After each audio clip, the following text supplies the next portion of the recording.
오늘은 죄와 용서라는 제목으로 마태복음 6장 12절 또 누가복음 11장 3절부터 9절까지 말씀으로 함께 나누겠습니다.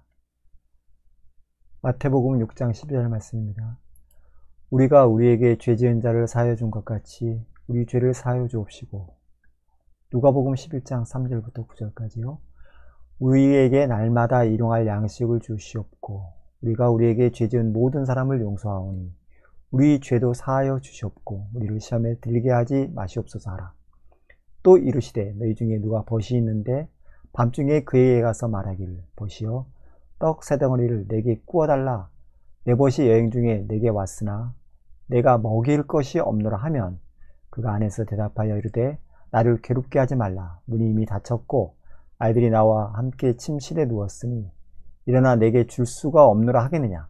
내가 너희에게 말하노니 비록 벗됨으로 인하여서는 일어나서 주지 아니할지라도 그 간청함을 인하여 일어나 그 요구대로 주리라. 내가 또 너희에게 이르노니 구하라. 그러면 너희에게 주실 것이요. 찾으라. 그러면 찾아낼 것이요. 문을 두드리라. 그러면 너희에게 열릴 것이니. 마태복음 5장 12절 말씀에 우리가 우리에게 죄 지은 자를 사하여 준 것 같이 우리 죄를 사하여 주옵시고 라는 이 말씀은 이제 예수님께서 산상수훈 내용 중에서 주기도문 말씀을 하고 있는 내용인데요. 저는 이 말씀이 좀 어려웠습니다. 어떤 부분으로 좀 해석해서 어렵냐면요. 우리에게 죄 지은 자를 사하여 준 것 같이 우리 죄를 사하여 주옵시고.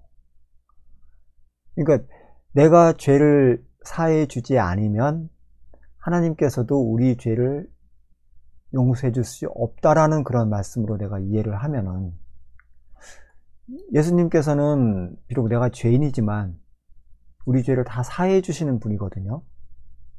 그러면은 예수님이 아직은 십자가를 지기 전 사건이니까 이것은 구약의 어떤 율법적 내용으로 제자들에게 예수님이 십자가 지기 전까지만 기도를 하라고 한 내용이었는지, 우리가 다른 사람의 죄를 사해 줘야 하나님께서 우리 죄를 용서해 준다는 어떤 율법적 내용으로 이 말씀을 언급하면 그렇게 해석이 될 수도 있거든요. 그리고 우리가 먼저 죄를 용서를 해야지만이 꼭 하나님께서 우리를 용서해 주는 건가? 그러면 우리가 죄를 용서해 주지 않으면 우리 죄를 용서해 주지 않는 거, 이건 무슨 내용인가? 그래서 이런 주기도문을 드릴 때 상당히 좀 마음에 뭔가 좀 이렇게 꺼리낌이 있었던 내용이 아닌가 생각을 합니다. 그리고 과연 우리는 다른 사람을 용서해 줄 수 있는 그런 존재는 될 수 있는 건가? 또 이런 부분도 퀘스천 마크로 남고요. 여러 가지 생각이 머릿속에 있어서 이 주기도문을 드릴 때 저에게 있어서는 좀 어려움이 있었습니다. 여러분은 좀 어땠는지 모르겠네요. 오늘 이 부분을 좀 공부를 하면서 이러한 어떤 머릿속에 있는 질문들을 좀 해결해 가는 그런 시간이 되었으면 좋겠다 싶은 마음에서 오늘 말씀을 준비했는데요. 같이 한번 공부했으면 좋겠습니다. 먼저 본문에 나와 있는 단어를 좀 해설을 드리고요. 또 두 번째, 채무자이신 하나님이라는 제목으로 좀 나눠보겠습니다. 그리고 그 채무를, 약속을 실천해 주시는 하나님, 그런 내용을 통해서 오늘 말씀을 좀 찾아봤으면 좋겠습니다. 마태복음 6장 12절에 나와 있는 죄 지은 자를 사하여 준 것 같이라는 그 죄가, 일반적으로 우리가 설명을 할 때 죄는 하마르티아라고 그런다고 그러죠. 그래서 죄, 관역을 벗어나다, 하나님이 원하시는 무엇인가가 있었는데 그것을 깨닫지 못하고 다른 행동을 하는 것, 그렇게 이제 우리가 이해할 수 있습니다. 조금 더 설명을 드려보면요, 율법을 우리에게 주셔서 너희가 죄를 깨달아. 너희들은 도저히 율법을 다 지킬 수 없는 자야. 누군가 당신들의 이 문제를 해결할 예수 그리스도가 올 것이야 라는 것을 알려주기 위해서 율법을 주셨다라고 우리는 알고 있는데, 이스라엘 백성들과 또 우리들은 그 율법을 지키려고 하는 겁니다. 그런 것이 죄라고 성경에서 말씀하고 있죠. 그런데 오늘 본문에서 사용되고 있는 이 죄는 좀 다른 의미로 사용되고 있는 것을 우리는 찾을 수 있었습니다. 영어 성경을 보니까요, NIV에 나와 있는 대로 보면은 Forgive us our debts, 이렇게 되어 있습니다. 이 데빗이라는 단어는 우리가 잘 알다시피 채무, 빚, 의무 이렇게 해석을 할 수 있거든요. 우리말로. 헬라어에 있는 원어를 보면은 오페일레마라는 단어가 바로 빚, 의무입니다. 영어 성경이 좀 더 정확하게 해석을 하고 있네요. 우리는 죄 해석하니까 마치 우리가 좀 오해될 수 있는 그런 해석이 된 것 같습니다. 이 오페일레마라는 명사는 오페일로라는 동사에서 왔는데 그 동사는 빚지다, 마땅히 무엇인가를 해야 하다라는 그런 단어의 뜻이라고 되어 있습니다. 그러면 좀 이제 설명이 좀 되죠. 우리가 그 빚을 누구에게인가 해 주는 것. 그러면 좀 이제 여러분들 마음이 좀 가벼워졌는지 모르겠네요. 근데 이 빚이 무엇인지를 한번 찾아볼게요. 의미를 보니까 로마서 1장 14절 15절 말씀을 보니까 사도 바울은 헬라인이나 야만인이나 지혜 있는 자나 어리석은 자에게 다 내가 빚진 자라. 그러므로 나는 할 수 있는 대로 로마에 있는 너희에게도 복음 전하기를 원하노라. 이 14절에 빚을 얘기하고 있으면서 15절에 해석을 해주고 있는데 그 해석이 복음을 전하는 것. 내가 하나님으로부터 복음을 받았으니 이제 그 복음을 다른 누구에게가 전하는 것. 그리고 성도는 빚을 갚는 존재로 살아가게 되어 있다라는 의미가 되는 거죠. 로마서 8장 12절 말씀은 그러므로 형제들아 우리가 빚진 자로 돼 이렇게 말씀이 있습니다. 우리가 복음을 가지고 있는 자가 바로 빚진 자라는 거죠. 누군가 복음을 달라라고 하고 있습니다. 우리에게 구하고 있습니다. 복음을. 그 자에게 가서 복음을 전하는 것. 말씀이 이렇게 연결되는 것을 우리가 이해할 수 있죠. 이 말씀은 결국은 하나님께서 우리에게 무엇인가를 약속하신 것을 이루어 주셔야 된다는 말씀으로 또 이 연결점이 되어 있는데, 제가 그래서 이제 두 번째, 채무자이신 하나님께서 우리에게 언약을 해주셨죠. 구약에 우리에게 언약을 해주시고 신약 예수 그리스도를 통해서 그 언약이 성취됩니다. 마태복음에 있는 예수님의 언약의 말씀을 보면은, 그 설명해 주신 말씀을 보면, 인자가 온 것은 하나님이 우리들에게 해주셨던 언약을 이루시기 위해서 인자를 보내주신 거죠. 인자가 온 것은 섬김을 받으려 함이 아니라 도리어 섬기려 하고 자기 목숨을 많은 사람의 대속물로 주려 함이니라. 보통 종교는 우리 인간들이 어떤 신이라는 초월적인 대상을 두고 섬깁니다. 그가 복을 내려주는 자기 때문에 우리가 섬겨서 그에게 복을 받으려고 하는 거죠. 그분에게 무엇인가 막 올려드립니다. 계속. 그러나 우리 기독교는 너무도 은혜스러운 종교다 보니까 오히려 섬김을 받으려고 내려오신 분이 아니고요, 우리를 섬기기 위해서 오셨다라고 말씀하고 있습니다. 그 섬김의 방법은 바로 자기 목숨을 우리 많은 사람들의 대속물로 주려 함이라 라고 설명하고 있습니다. 예수님께서 우리들을 위해서 대속물이 되어 주십니다.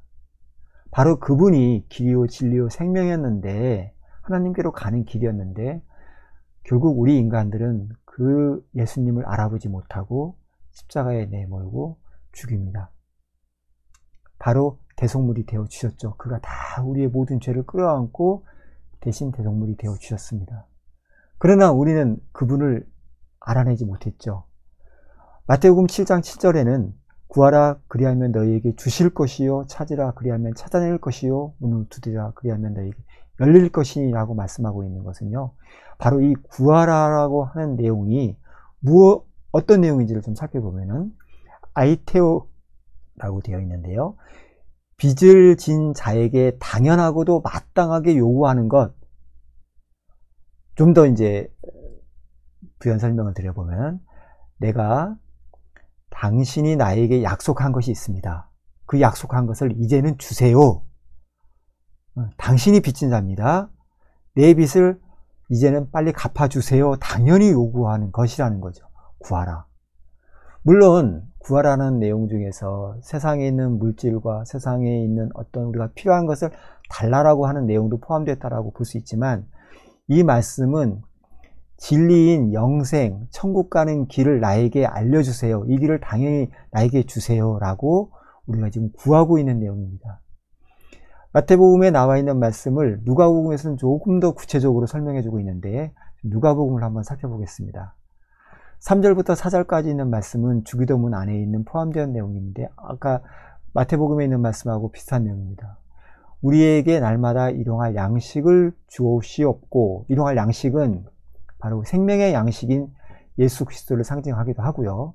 물론 우리에게 일용할 양식을 달라는 말씀으로 해석하기도 하지만 여기서 나와 있는 것은 바로 만나인 금요일날 안식일날 주셨던 내일의 양식, 일용할 양식이라고 이렇게 풋노트에 표현되어 있습니다. 즉 예수 그리스도를 얘기하고 있습니다. 예수님이 우리의 양식이 되어 주셨기 때문에 너희가 나를 먹어라, 내 몸은 너희들의 떡이다 라고 말씀하신 것을 이 말씀을 통해서 우리가 알 수 있습니다. 양식을 주셨습니다. 우리에게 양식을 주시고 나니까 이제는 우리가 그 양식을 받아서 우리의 죄가 해결되었기 때문에 이제는 우리가 또 다른 사람을 용서할 수 있는 것이 삶으로 나타난다는 것으로서 이 말씀을 이해할 수 있습니다.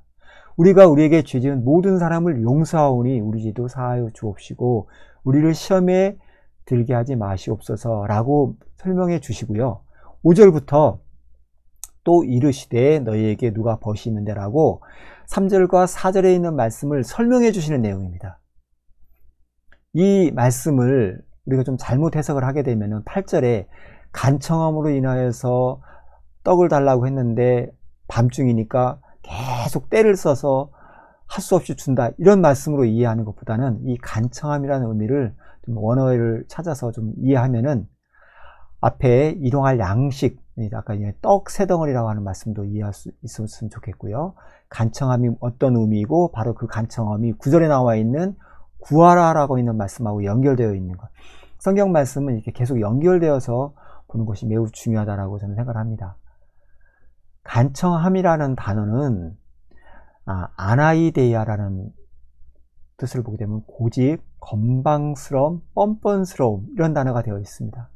그래서 내가 벗으로 어떤 친분관계 때문에 주는 것이 아니라 네가 이미 약속했던 것이기 때문에 뻔뻔스럽게 계속 달라고 하니까 이것을 안 줄 수가 없구나. 그 하나님의 비밀을 이렇게 비유 말씀 속에서 숨겨서 그걸 발견하라고 예수님이 비유를 들어주시는 것으로 이 말씀을 바라봤으면 좋겠습니다. 9절에 또 내가 너희에게 이르노니 구하라. 좀 전에 설명드렸던 아이테오, 빚진 자에게 요구하는 거죠. 이 부분도 이제 우리가 한국 어떤 상황에서는 좀 이해하기 어려운데 이스라엘 공동체에서 그런 어떤 친구가 이 사람에게 주어야 되는데 내가 대신 이걸 달라고 그러면은 꼭 그것을 줄 수밖에 없다라는 내용으로 이해하게 되면은 조금 더 이해하기 쉬운 내용이기도 합니다. 이 말씀 속에서 우리가 살펴볼 수 있는 것이 바로 그런 말씀이거든요. 하나님이 우리에게 약속한 것이 무엇인가 있었는데 그 약속하신 것을 이제는 우리가 구할 수 있는 거죠. 예수님이 십자가 사건을 통해서 그 구원을 완전히 이루셨기 때문에 이제는 그 이루신 것을 우리가 깨달아 알아야 됩니다. 알기 위해서 누군가 필요합니다 라고 구하는데 바로 그것이 너희에게 이제 13절 말씀 보면은 너희가 악하지라도 좋은 것을 자식에게 줄 줄 알거든 하물며 너희 하늘 아버지께서 구하는 자에게 성령을 주시지 않겠느냐. 이 성령을 주시겠다고 약속하셨는데 그 성령을 이제는 주시겠다는 말씀입니다. 바로 하나님께서 우리에게 약속하신 것, 예수 그리스도를 이 땅에 보내주셔서 구원을 이루시고 그 구원을 이루신 것을 깨닫게 하실 그 무엇, 바로 성령님을 우리에게 주시겠다고 약속하셨기 때문에 이제는 우리가 구할 수 있는 존재가 되었다라는 말씀으로 이 말씀을 연결해서 보시면 좋겠습니다. 성령을 주신 목적은 당연한 거죠. 고린도전서 12장 3절에 이렇게 언급하고 있습니다. 그러므로 내가 너희에게 알리노니 하나님의 영으로 말하는 자는 누구든지 예수를 저주해야 할 자라 하지 아니하고 또 성령으로 아니하고는 누구든지 예수를 주시라 할 수 없느니라. 우리가 하나님의 영을 받지 못했기 때문에 예수님을 저주하여서 십자가에 다 못 박았습니다. 그러나 이제는 성령님이 오셔서 예수님을 우리가 주라고 하실 수 있는 존재가 되었던 거죠. 우리가 베드로를 한번 생각해 보십시오. 예수님을 3년 반 동안 따라다니면서 예수님을 주님 주님 부르면서 따라다녔지만 그가 결국은 예수님을 3번씩이나 부인하였고 예수님의 어떤 그 본질, 그걸 명확하게 이해하지 못했다는 자이지만 성령님이 오셨을 때는 그가 예수님을 주님이라고 부르고 주님을 증거하는 그런 자가 되었던 것을 알 수 있습니다. 성령이 매우 하나님께서 우리에게 주시고 싶었던 그러한 선물이었던 것을 이 말씀을 통해서 알 수 있습니다. 우리가 구하는 것 바로 성령님을 구할 수 있다는 말씀입니다. 성령님을 우리에게 주시고자 그런 말씀을 해주시던 것을 이해할 수 있고요. 이제 마지막 이제 정리를 하는 말씀으로 보면 성도들은 바로 빚진 자입니다. 이 사랑의 빚을 진 자들이라는 거죠. 예수 그리스도인 그 사랑을 빚졌다라는 말씀을 로마서에서 이렇게 언급하고 있습니다. 13장 8절부터 10절까지 피차 사랑의 빚 외에는 아무에게도 아무 빚도 지지 말라. 남을 사랑하는 자는 율법을 다 이루었느니라. 간음하지 말라, 살인하지 말라, 도적질하지 말라, 탐내지 말라 한 것과 그 외에 다른 계명이 있을지라도 내 이웃을 내 자신과 같이 사랑하라 하신 그 말씀 가운데 다 들었느니라. 사랑은 이웃에게 악을 행치 아니하나니 그러므로 사랑은 율법의 완성이니라. 예수님이 율법의 완성이신 거죠. 9절에 있는 말씀에 보면은 어떤 율법이 다 담겨 있죠. 그 율법은 바로 사랑이라고 하는 그 단어 안에 다 포함된다는 것을 말씀하고 있고요. 그러한 사랑의 빚을 우리가 바로 지고 있는 존재다. 우리가 빚을 하나님께 지고 있는 것이 아니죠. 아직도 마치 우리가 하나님께 큰 은혜를 받았으니 우리는 하나님께 드려야 됩니다. 우리가 어떤 종교 행위를 해야 되는 것으로서 이해하고 있는 우리 기독교는 조금은 왜곡된 기독교라고 생각합니다. 우리는 그 빚을 바로 우리 이웃에게 지고 있습니다. 복음을 알지 못하는 자들에게 그런 빚을 지어서 우리가 사랑의 삶을 살아서 성령의 열매를 맺어가면서 그들에게 복음을 전파하면서 하나님 예수의 사랑의 빛을 그들에게 나타내는 겁니다. 빛을 나타내는 거고, 빛을 나타내는 겁니다. 맞습니다. 그래서 이제 결론적인 말씀을 드리면은 하나님이 우리에게 그 빚을 다 갚아주시기 위해서 약속을 성취시켜 주시기 위해서 바로 율법도 주시고 마지막에는 예수님을 우리에게 보내주셔서 그 빚을 다 갚아주십니다. 그가 다 갚으셨죠. 예수님이 그 빚을, 하나님의 빚을 다 갚는 액션을 취해 주셨고, 그러한 은혜를 받은 우리는 또 용서와 사랑이라는 내 이웃에게 빚을 진 자가 되어서 살아가고 있습니다. 그러나 우리 기독교의 모습을 잘 이렇게 또 살펴보면 그러한 복음의 진리를, 진실, 그런 것을 실천하기보다는 오히려 하나님을 막 섬겨드려야 된다고 그러고 율법을 지켜야 된다고 그러고 그런 어떤 종교 행위를 하고 있는 것을 우리는 보면서 좀 안타까움을 느끼기도 합니다. 오늘 말씀, 그러니까 마태복음 6장 12절에 있는 말씀 좀 잘 이해했으면 좋겠고요. 그리고 그 누가복음에 있는 11장에 있는 말씀과 같이 연결해서 바로 그런 간청함이라는 단어, 또 구하라는 단어, 이런 것을 잘 이해하면서 오늘 말씀을 정리했으면 좋겠습니다.